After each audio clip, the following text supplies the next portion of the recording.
At 5 on the morning of July 7th, 1944, a medical tent on Saipan sheltered Captain Benjamin Salomon as 3,000 Japanese troops surged toward him through the pre-dawn blackness. This 29-year-old dental officer had stepped in to replace the battalion surgeon just 10 days before. Combat wounds were completely new to him until that very week.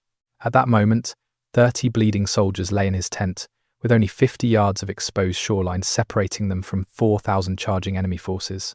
Over 3 weeks, the Japanese 43rd Division had watched 25,000 of their men fall.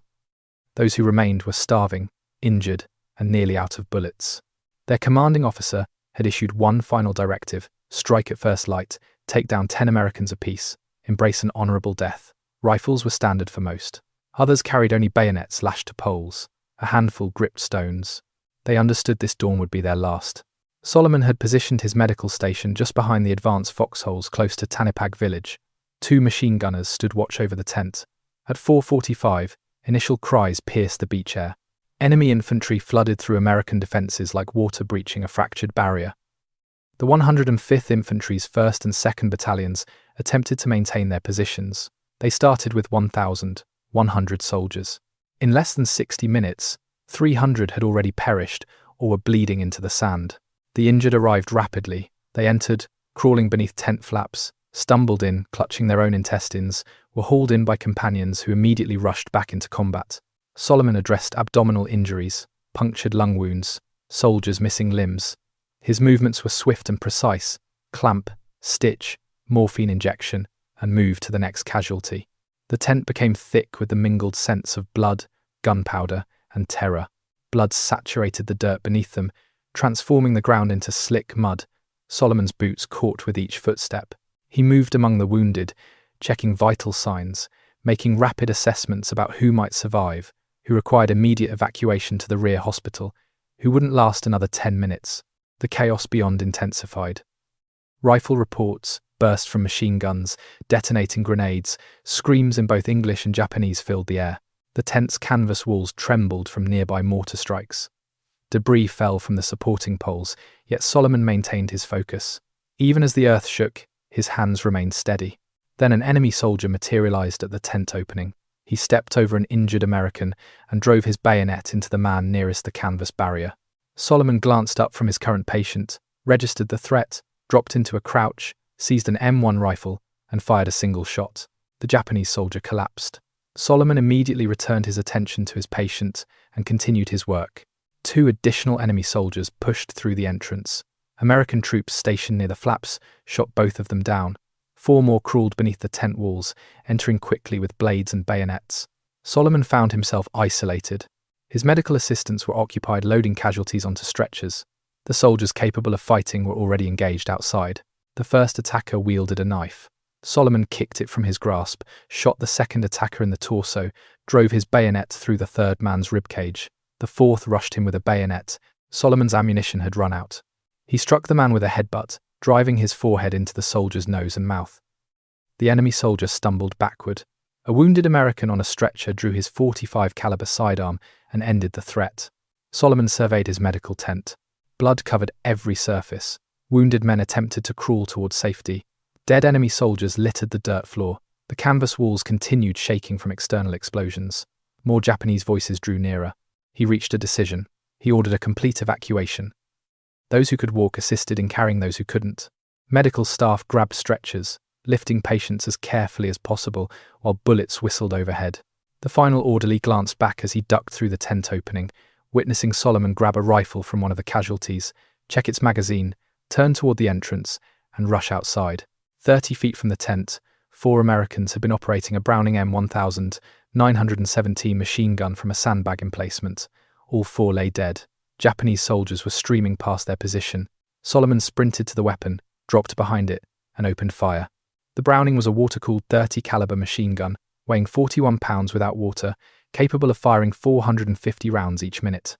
Salomon had received training on this weapon 2 years earlier, during his time as an infantry sergeant, before the army reassigned him to dentistry, before they informed him his hands held too much value to waste on a machine gun.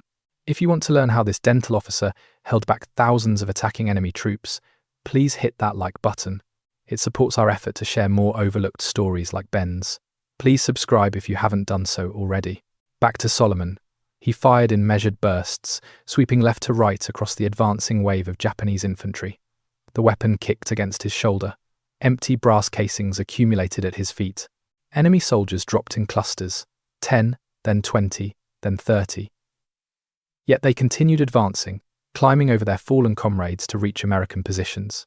A bullet struck Solomon's left arm. He kept firing. Another round hit his shoulder. He adjusted his grip. Bodies were accumulating in front of his emplacement, 15 feet away, then 10, then 5. He couldn't maintain visibility past the mounting corpses. His field of fire was obstructed. The gun remained operational. The water jacket had become scalding hot, but the fallen blocked his line of sight. He seized the 41-pound weapon and dragged it backward. Blood from his injuries left a visible trail in the dirt. He repositioned, resumed firing. More Japanese dropped. The wall of bodies grew taller. Once again, the corpses blocked his view.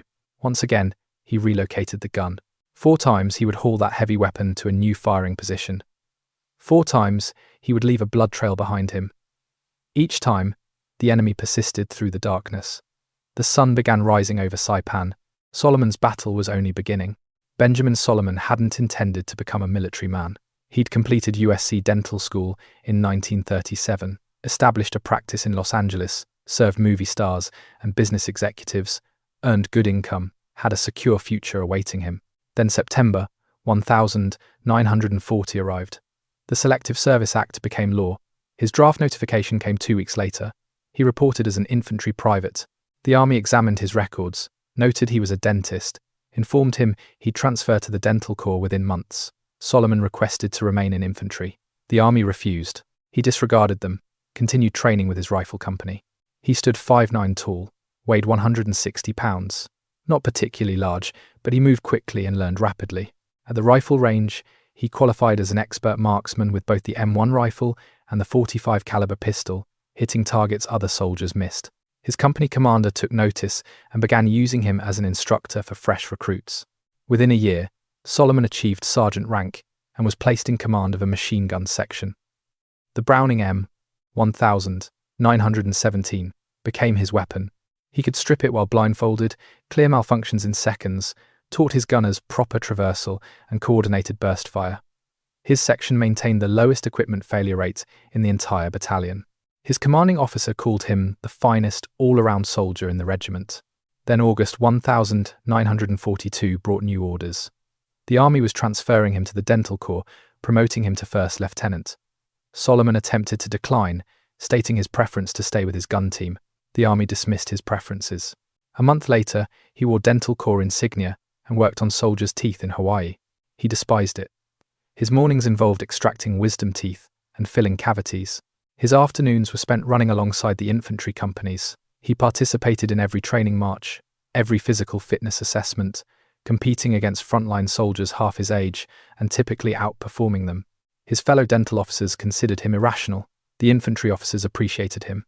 They recognized what they had: a dentist who could outshoot most riflemen, a medical officer who grasped tactics better than some company commanders.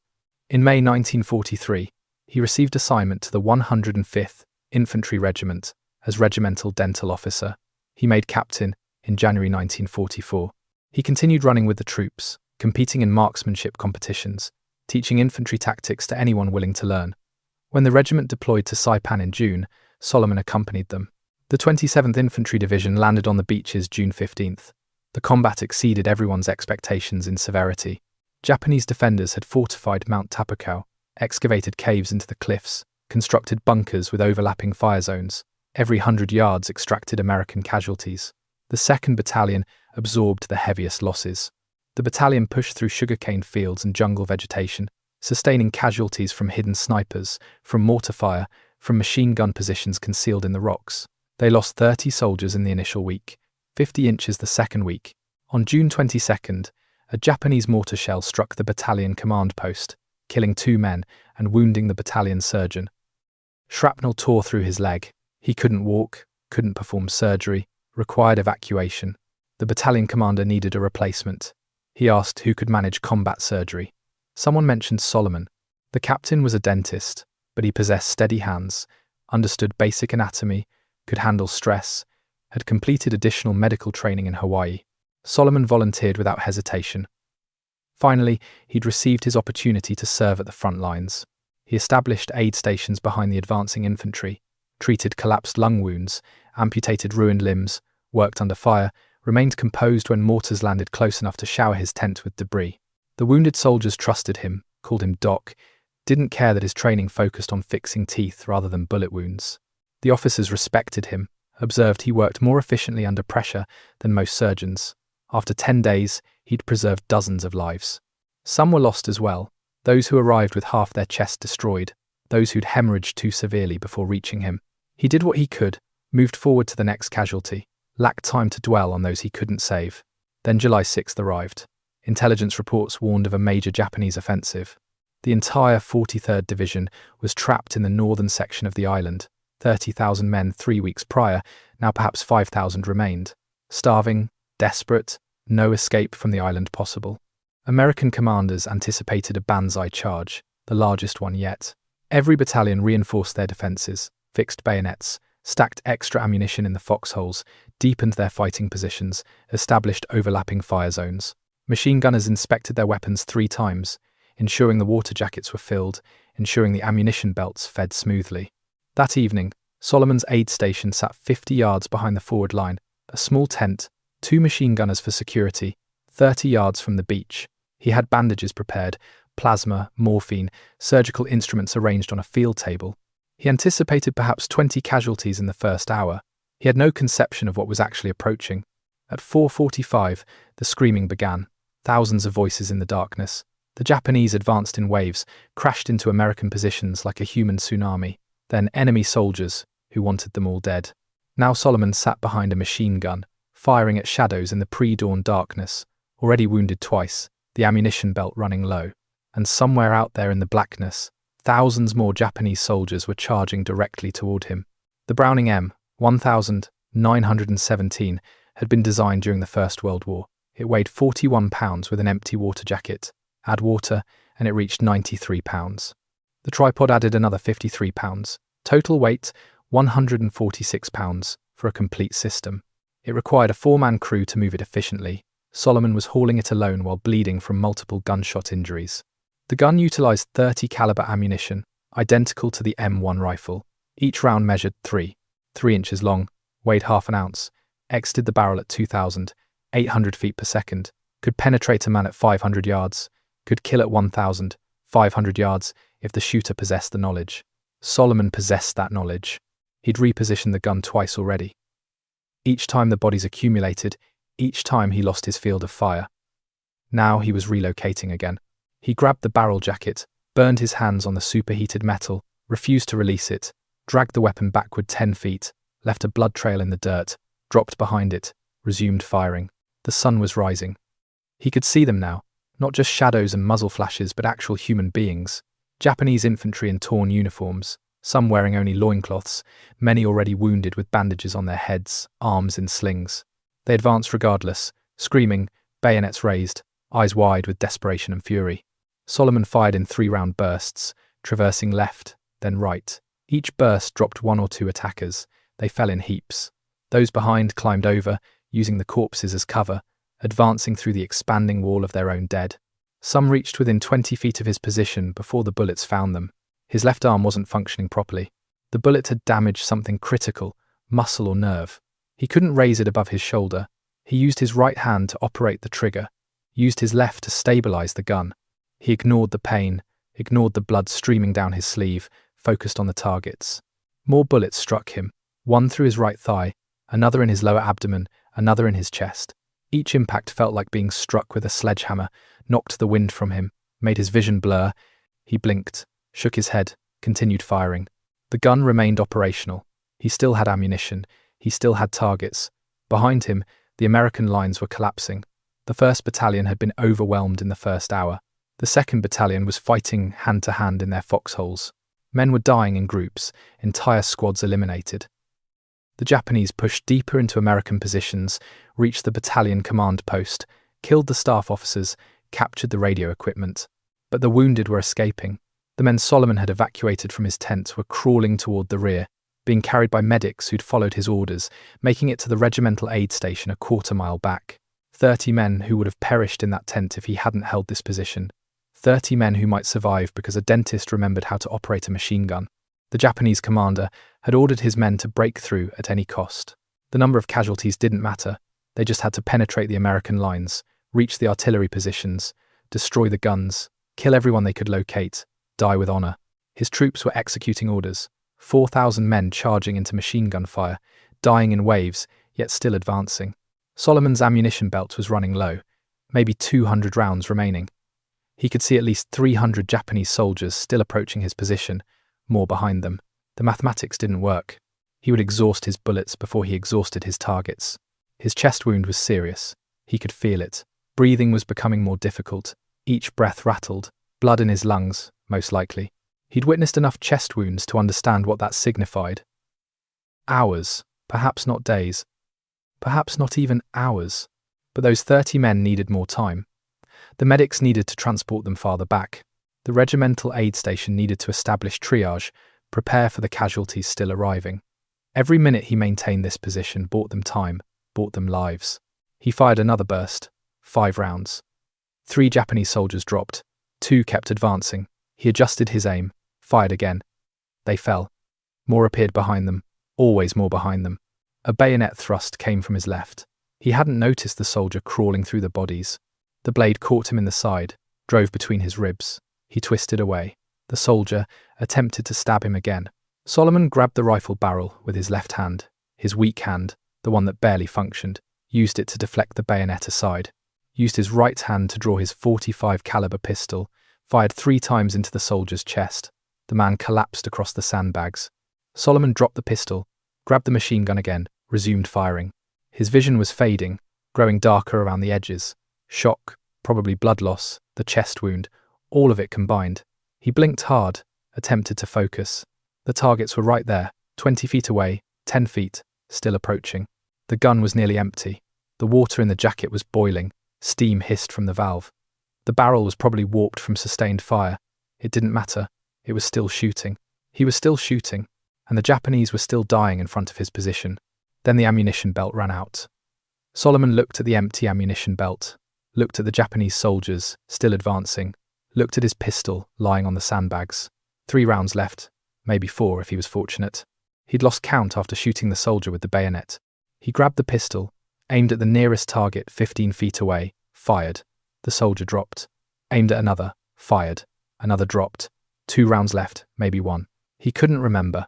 His mind was growing foggy. The blood loss was overtaking him. A Japanese soldier reached the sandbags, jumped over, bayonet aimed at Solomon's chest. Salomon fired his last round at point-blank range. The soldier's head snapped back. He fell on top of him. Salomon shoved the body aside. The pistol was empty now. The machine gun was empty. He had no ammunition left. But he still had the gun itself. 41 pounds of steel and wood. He grabbed it by the barrel jacket, ignored the burns on his palms, swung it like a club, caught a Japanese soldier in the face. The man's jaw shattered, teeth flew, he dropped. Another soldier came at him. Salomon swung again, hit him in the ribs, heard bones crack. The soldier fell. Another one. Salomon couldn't lift the gun anymore. His arms wouldn't work. The wounds were too severe. He dropped the Browning, fell to his knees behind the sandbags. A bayonet thrust came at his chest. He caught the rifle barrel with both hands, held it. The Japanese soldier pushed. Salomon pushed back. His hands were slippery with blood, his own blood. He couldn't maintain his grip. The bayonet drove into his chest, 3 inches deep, maybe 4. He felt it scrape against his ribs. The soldier pulled the bayonet out, thrust again. Salomon couldn't stop it this time. The blade went in, came out, went in again. He counted the impacts, lost count after 6. Everything was growing dark, cold. His legs weren't working. He slumped forward over the machine gun, his face pressed against the water jacket, still warm from all that firing, comfortable almost. He could hear fighting, screaming, explosions, but it all seemed distant now, like listening to a radio in another room. The sounds faded. Everything faded. The Japanese kept advancing, poured through the gap in the American lines, reached the artillery positions. The gunners fought them with pistols and rifle butts, hand to hand in the gun pits. The attack lasted 15 hours total, from 4:45 the morning until nearly 8 at night. The American 2nd Battalion, took 83% casualties.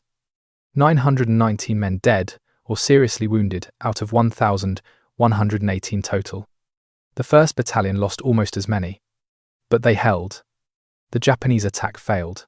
By nightfall, the survivors were retreating north, fewer than 500 left out of 4,000 who charged that morning. American troops retook the lost positions on July 8th. They found Solomon's body slumped over his machine gun. His shirt had been pulled up to his waist, probably by Japanese soldiers checking if he was dead, making sure, bayoneting him a few more times to be certain. Around his position, they counted the bodies.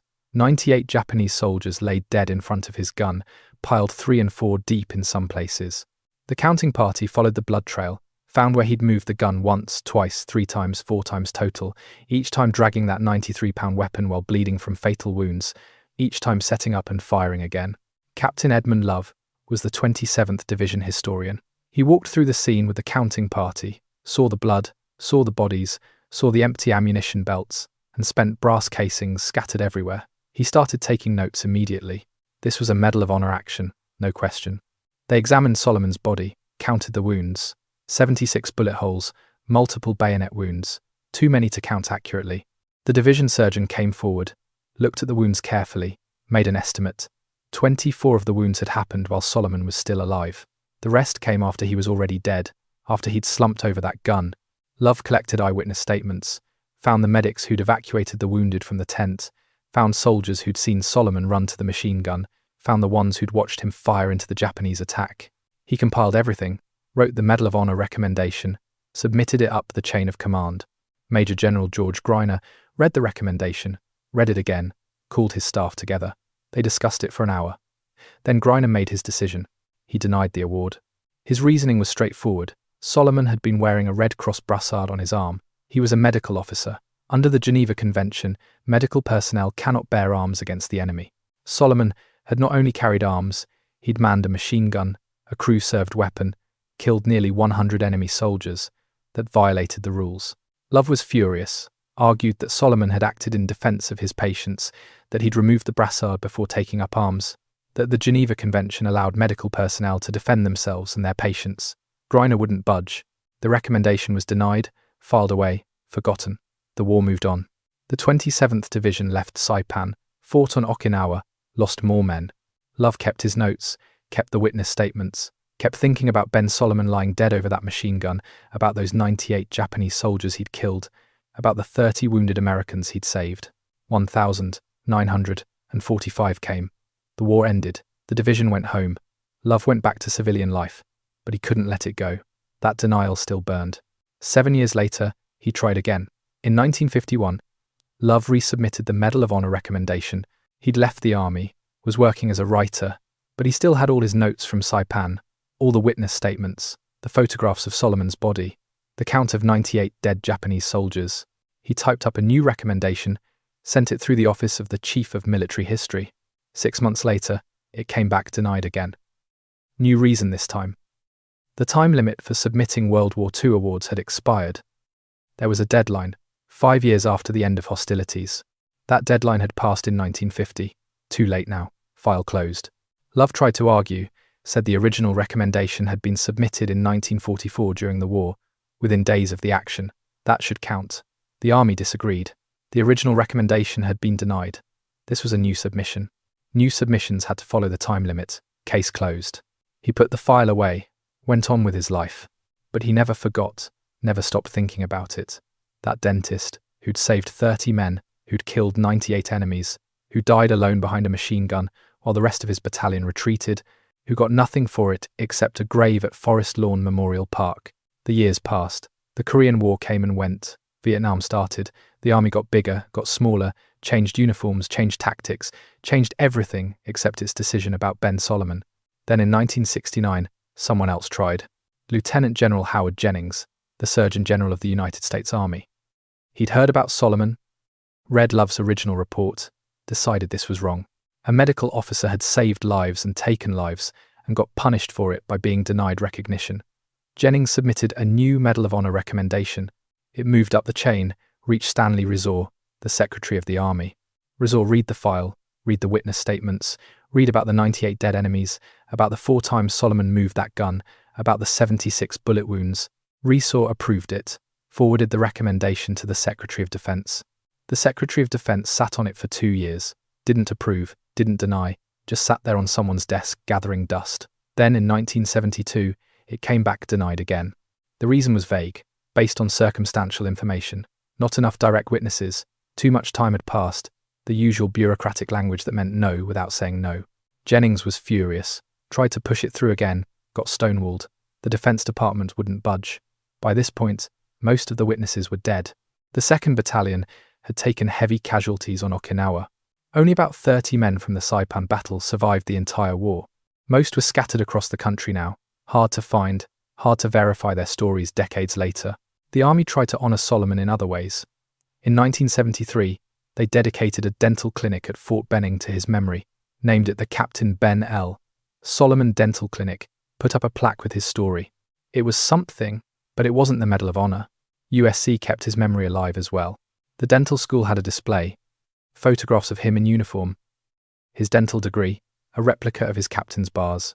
Alumni knew his story, talked about him, the Jewish dentist who tried to join the army before the war started, who got rejected, who got drafted anyway, who died defending his patients on a beach in the Pacific. The 1,980 seconds came, then the 90 seconds. Solomon's story faded, became one of thousands of World War II tales that nobody remembered anymore. The men who'd known him were dying off. The officers who'd recommended him for the Medal of Honor were dead. Even Edmund Love died in 1990, took his frustration about that denied recommendation to his grave. But the file still existed, buried in the archives at the office of the Chief of the Dental Corps, forgotten, gathering dust until 1995, when an army dentist named Colonel John King was doing research for a book about the dental corps in Vietnam. He was digging through old files looking for interesting stories, found Ben Solomon's case. King read the witness statements, read about the machine gun, the 98 dead Japanese, the 76 wounds, the 4 times Salomon moved that gun while dying. King couldn't believe it. This was a Medal of Honor action, clear as day. Why hadn't he gotten it? He dug deeper, found the denial from 1944, found the Geneva Convention argument, found all the subsequent denials, found Love's attempts, found Jennings's attempt, found 50 years of bureaucratic rejections. King decided someone needed to try again. Around the same time, Dr. Robert West was working at USC. He was an alumnus of the dental school, was helping write a book for the school's centennial anniversary. He started researching notable alumni, found Ben Solomon's story, got obsessed with it, started asking questions. Someone put West in touch with King. They compared notes, realized they were both working on the same case, decided to team up. King had the military connections, West had the civilian connections. Together they might actually get this done. West contacted Congressman Brad Sherman. Sherman represented the district that included USC. West laid out the case, showed him the evidence, the witness statements, the photographs, the body count. Sherman agreed to help, started pushing the case through Congress. This time they had something the previous attempts didn't have: public attention, media coverage. USC got involved officially. The dental school made it a cause. Alumni started writing letters. Veterans groups joined in. The pressure built. The case moved through channels again, slowly. The Army reviewed it. The Medal of Honor Board reviewed it. They looked at the Geneva Convention question again, decided that Salomon had been acting in defense of his patients, that he'd removed his Red Cross brassard before taking up the machine gun, that the rules allowed medical personnel to use weapons in self-defense. In 2001, Congress passed legislation waiving the time limit for Solomon's award. President George W. Bush signed it. The path was clear. On May 1, 2002, 58 years after Ben Salomon died on that beach, Bush presented the Medal of Honor to Dr. Robert West in the Rose Garden. West accepted it on behalf of USC's School of Dentistry.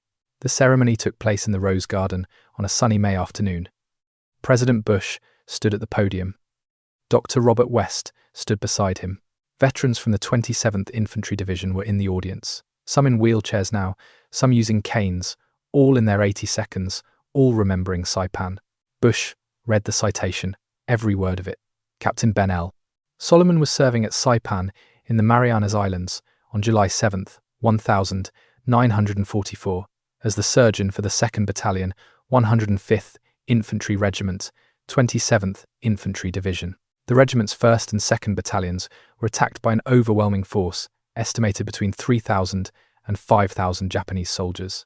The citation described the tent, the wounded men, the Japanese soldiers crawling under the canvas walls, Salomon kicking the knife, shooting, bayoneting, headbutting, ordering the evacuation, running to the machine gun, the 4 times he moved it, the 98 dead enemies, the 76 bullet wounds. Bush finished reading, looked out at the audience, said Salomon was one young man who was the match for 100, a person of true valor who now receives the honor due him from a grateful country. He presented the medal to West. West accepted it with tears in his eyes. The medal went back to USC, put on display at the dental school where it sits today. Ben Salomon became only the 3rd dentist in American military history to receive the Medal of Honor. The first was Weedon Osborne in World War I. The second was Alexander Gordon Lisle in the same war. Salomon was the 3rd and so far the last. He was also one of only 3 Jewish Americans to receive the Medal of Honor for World War II actions.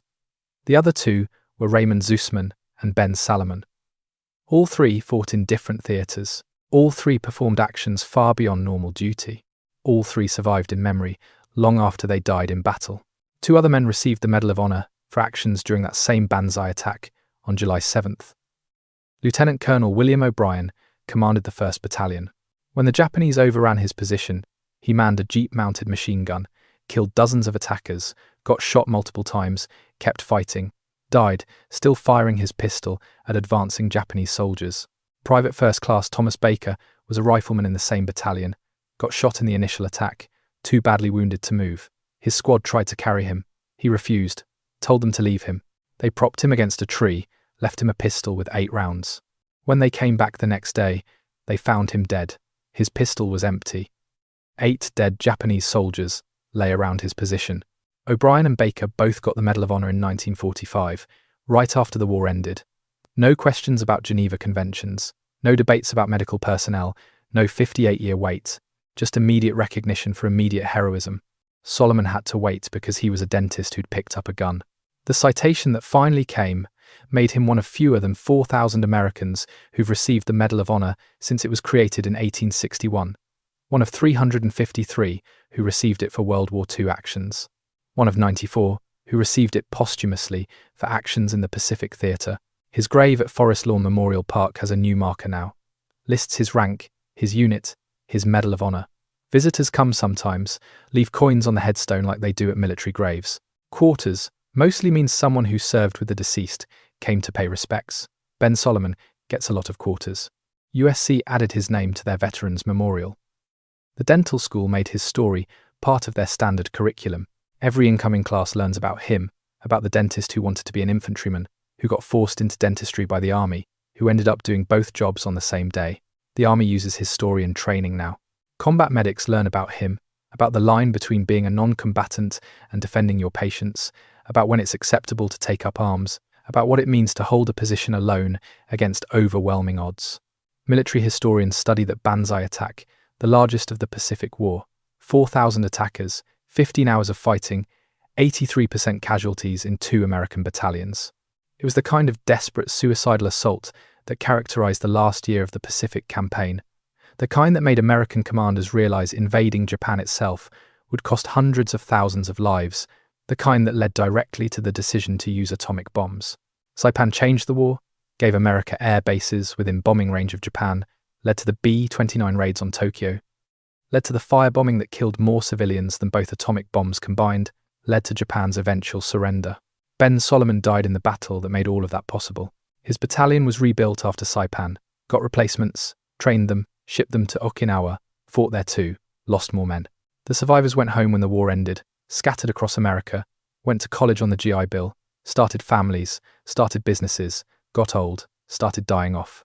The last survivor of that banzai attack died in 2018. He was 94 years old, had been 18 on Saipan. He remembered the screaming, the bodies, the machine gun fire that lasted all night. He remembered a dentist who'd patched him up 3 days before the attack. He remembered hearing later that the dentist had died manning a machine gun, saved a bunch of wounded guys, killed nearly 100 Japanese, got nothing for it.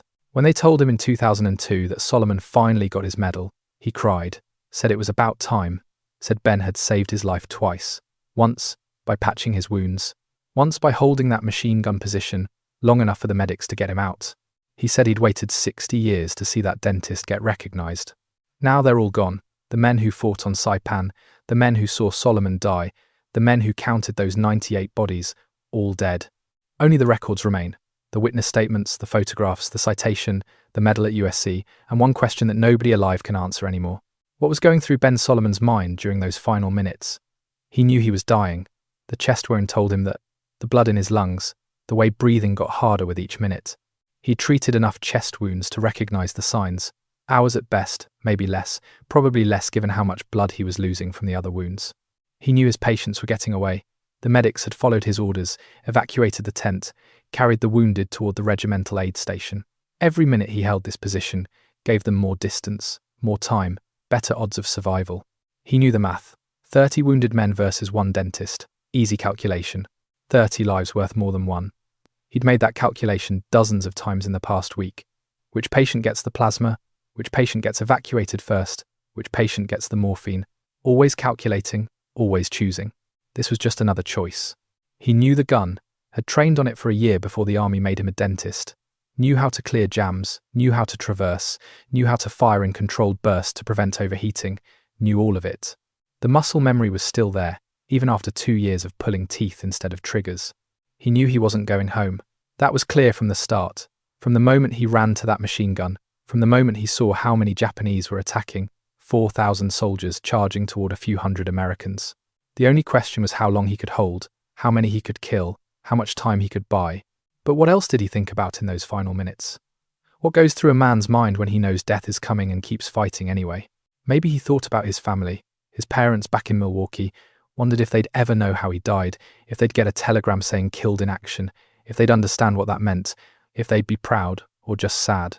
Maybe he thought about his dental practice in Los Angeles, the office he built, the patients he treated, the comfortable life he'd walked away from when that draft notice came. They wondered if it had been worth it, if anything he'd done made a difference. Maybe he thought about the men he'd saved, the 30 inches the tent, the dozens more over the past 10 days, the ones who'd live because he'd clamped an artery or packed a wound or kept them alive long enough to reach the hospital. Wondered if they'd remember him, if they'd tell their families someday about the dentist who turned surgeon.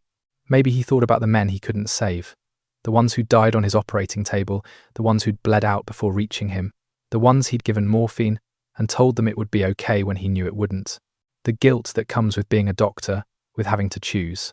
Maybe he thought about the Japanese soldiers he was killing, wondered if they had families, if they'd been drafted like him, if they wanted to be here any more than he did. Or maybe he didn't think about that at all. Maybe when you're fighting for your life and your patients' lives, the enemy is just targets, just threats to eliminate. Maybe he thought about nothing at all. Maybe the pain was too much, the blood loss too severe, the adrenaline too high. Maybe his world had narrowed to just the gun and the targets and the trigger. Fire, traverse, fire, reload, fire. Nothing else existing except the immediate action of staying alive long enough to kill the next attacker. Medical science can tell us what was happening to his body.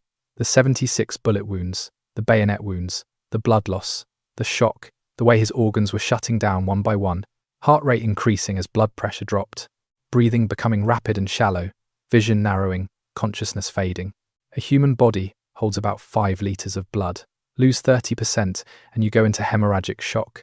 Lose 40% and you start losing consciousness. Lose 50% and you die. Solomon lost more than 50%. Had to have. The blood trail alone showed that. 4 separate locations. 4 times he moved that gun. 4 blood trails, leading from one position to the next. The human body can do remarkable things when it has to. Adrenaline overrides pain, redirects blood flow to essential organs, keeps you conscious when you should be passing out, keeps you fighting when you should be dead. But it has limits. Even adrenaline has limits. Those limits were approaching fast for Ben Salomon. The ammunition was gone. The pistol was empty. He'd used the machine gun as a club until he couldn't lift it anymore. He'd taken bayonet thrusts that should have killed him immediately, should have pierced his heart or lungs or major arteries. Some probably did. He kept fighting anyway. The Japanese soldiers who finally killed him probably couldn't believe what they were seeing. This American who wouldn't die, who kept getting up, kept swinging, kept fighting even with a dozen bayonet wounds. They stabbed him again and again, made sure he was dead, stabbed him some more after he was dead, just to be certain. When the counting party found him the next day, they could see what had happened. The defensive wounds on his hands, the way he'd fallen forward over the gun, the blood trail showing he tried to move it one more time, failed, collapsed there, died there, alone except for 98 dead enemies. Edmund Love described it in his report, said, "You could visualize Salomon wounded and bleeding, trying to drag that gun a few more feet, the blood on the ground showing how hard it must have been, especially that last move when his strength was almost gone, when death was moments away, when he moved the gun anyway because he wasn't done yet." That image stayed with Love for 50 years. A dentist dying behind a machine gun, fighting to the last breath, saving men he'd probably never met before that week, killing enemies who'd have killed those men if he hadn't stopped them, getting nothing for it except a grave and a denied medal recommendation. But now we know the full story. Now we know it took 58 years to get it right. Now we know that Ben Solomon's actions on July 7th, 1944, represented something the military struggled to understand. A non-combatant who became a combatant, a healer who became a killer, a man who broke the rules to save lives. And now we know the question that matters most, not what he thought in those final minutes, but what his actions meant, what they still mean, what they say about duty and sacrifice, and the impossible choices men make in war. That question has an answer, but it's not the answer anyone expected. The answer isn't about heroism. Every soldier on Saipan that day showed heroism. Heroism was common. Men threw themselves on grenades, charged machine gun nests, held positions until they died. The Medal of Honor citations from that battle prove it. O'Brien manning his jeep gun, Baker propped against a tree with 8 rounds, dozens more who never got recognized at all. The answer isn't about skill. Salomon was skilled with that machine gun, but so were thousands of other gunners, men who trained longer, fought more battles, killed more enemies over the course of the war. Skill alone doesn't explain why his story matters. The answer isn't even about the numbers. 98 confirmed kills is remarkable, but other soldiers had higher counts: fighter pilots, bomber crews, artillery teams, snipers who spent years hunting targets. The body count alone doesn't make him special. What makes Ben Solomon's story matter is the choice he made.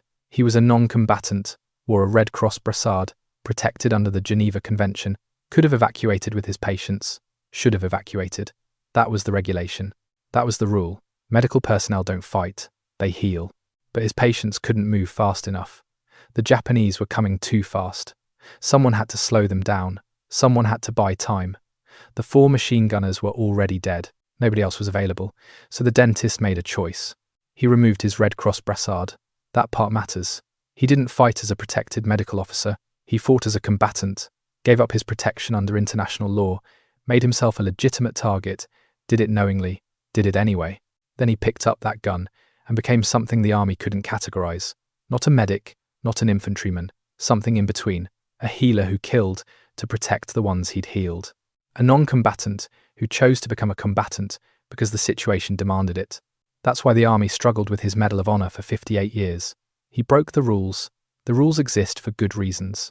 Medical personnel need protection, need to be trusted by both sides, need to move freely on battlefields to save lives. Those rules save thousands of lives in every war. But rules sometimes conflict with reality. Sometimes the choice isn't between following rules and breaking rules.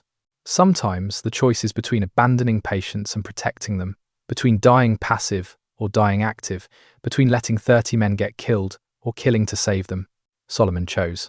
He removed his brassard, picked up the gun, fought, died, got punished for it by being denied recognition for 6 decades because the system couldn't handle the complexity, couldn't accept that sometimes the right choice means breaking the rules.